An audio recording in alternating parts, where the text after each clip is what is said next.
چلیے میں نوجوانوں سے کہتا ہوں, بزرگوں سے بھی کہتا ہوں, چلیے ایک پریکٹیکل کیجیے.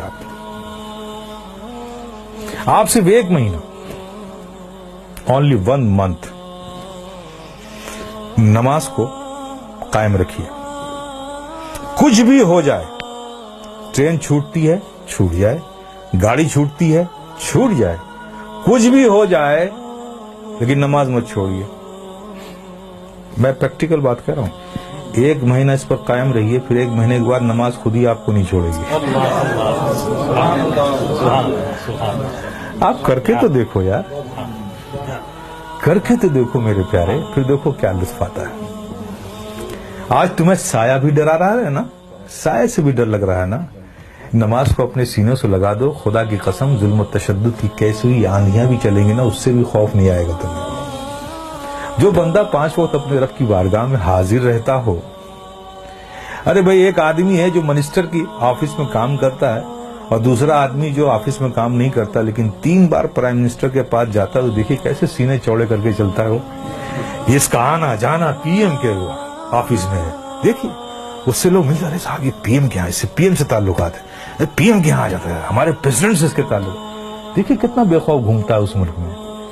اور تم, اللہ نے کتنا فضل فرمایا کہ 5 وقت تمہیں یہ سعادت نصیب کرتا ہے. میرے بندو آؤ میری بارگاہ میں, جب تم کھڑے ہوتے ہو تو میں تمہیں دیکھتا ہوں, تمہاری عبادت, اور ایسی حالت میں کھڑے ہوتے ہو, ایسی حالت میں کھڑے ہوتے ہو. چونکہ میں دیکھوں گا نا, تو میں جسے دیکھوں اس کی حالت بھی تو ویسی ہو.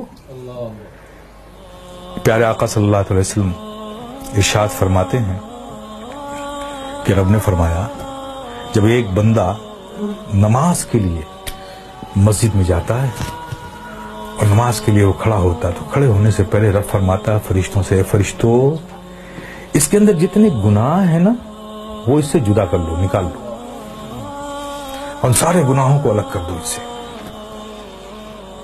فرشتے اس کے سارے گناہ نکال لیتے ہیں.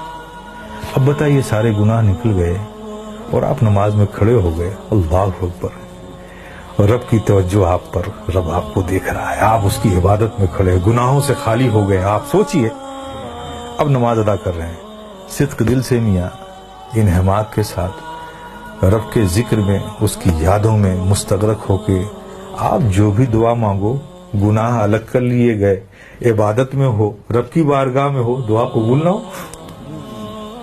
لیکن دیکھیے ہماری مادیت کا اثر دیکھیے کہ وہاں بھی ہمارا ذہن بھٹکتا رہتا ہے. آپ سمجھ رہے نا. پھر اس کے بعد کیا ہوتا ہے, جب وہ بندہ نماز سے فارغ ہوتا ہے, کتنی بڑی نعمت ہے آپ سوچو. نماز سے فارغ ہوتا ہے, فرشتے پوچھتے ہیں مولا وہ جو نماز سے پڑھنے سے پہلے اس کے گناہ الگ کیے تھے, وہ جو سب رکھے ہوئے ہیں الگ اس سے, یہ نماز سے فارغ ہو گیا, اب اس کا کیا کروں, اب اس کا کیا کروں. تو رب فرماتا ہے جب تم نے الگ کر لیا ہے تو الگ ہی رہنے دو. آئے ہائے, کتنی بڑی نعمت سے ہم محروم ہو رہے ہیں خدا کی قسم ہیں. اس لیے میرے عزیز, میرے پیارے, یہ بہت بڑی نعمت ہے, بہت بڑی نعمت.